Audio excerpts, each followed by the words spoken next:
ఈరోజు రాష్ట్రంలో తల్లిదండ్రులు విద్యార్థుల్ని చదువుకోవడానికి పంపిస్తా ఉంటే చైతన్య నారాయణ కళాశాలలు వాళ్ళని తిరిగి ఇళ్లకి సవాలుగా పంపిస్తా ఉన్నారు.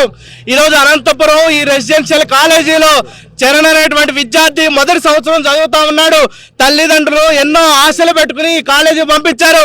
ఏమైంది? ఫీజులు కట్టలేదు కాబట్టి విద్యార్థిని ఫీజులు కట్టాలని తీవ్రమైనటువంటి ఒత్తిడి చేయడంతో విద్యార్థి మనస్తాపానికి గురయ్యి 3వ అంతస్తు నుంచి దూకి ఆత్మహత్య చేసుకున్నాడు. ఇది అత్యంత బాధాకరం. ఎప్పటికీ 4-5 రోజులు గడుస్తూ ఉంది. ఈ 4-5 రోజుల్లో కనీసం ప్రభుత్వం తరపున ఉన్నటువంటి విద్యాశాఖ మంత్రి స్పందించలేదు. నారా లోకేష్ గారు మీరు ట్వీట్ పెడితే రీట్వీట్ పెడతా ఉన్నారు, స్పందిస్తామని చెప్తా ఉన్నారు. కానీ నారాయణ కళాశాలలో చరణ్ విద్యార్థి ఆత్మహత్య చేసుకుంటే ఎందుకు స్పందించలేదు అంటే మీ మంత్రివర్గంలో నారాయణ ఉన్నాడు కాబట్టి స్పందించాలని అడుగుతా ఉన్నాం. ఈ జిల్లాలోనే 3 మంత్రులు ఉన్నారు. ఆర్థిక శాఖ మంత్రి, బీసీ శాఖ మంత్రి, ఆరోగ్య శాఖ మంత్రి. ఏం బీగుతా ఉన్నారు మీరు? ఈ 3 మంత్రులు కోడిగుట్టు మీద ఏకలు బీగుతా ఉన్నారు అని అడుగుతా ఉన్నాం.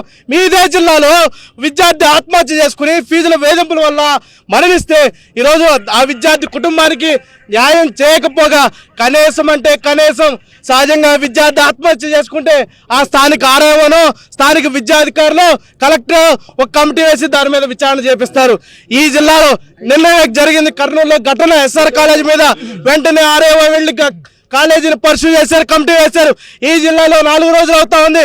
ఎందుకని ఇప్పటి వరకు కమిటీ వేయలేదు? ఎందుకని కనీసం ఆర్ఐఓకి రాలేదని అడుగుతా ఉన్నాం. ఇంటర్ బోర్డు కూడా పట్టించుకోవడం లేదు. వీళ్ళందరూ అమ్ముడు పోయారని అడుగుతా ఉన్నాం. విద్యాశాఖ మంత్రి, వైద్య శాఖ మంత్రి, ఈ జిల్లాలో ఉన్నటువంటి 3 మంత్రులు వెంటనే రియాక్ట్ కావాలా. ఈ విద్యార్థుల మరణాలు కారణమైనటువంటి మంత్రి నారాయణని వెంటనే బర్తరఫ్ చేయాలని ఎస్ఎఫ్ఐ అన్ని సంఘాలు డిమాండ్ చేస్తూ ఉన్నాయి. విద్యార్థి కుటుంబానికి న్యాయం చేయాలని కోరుతా ఉన్నాం.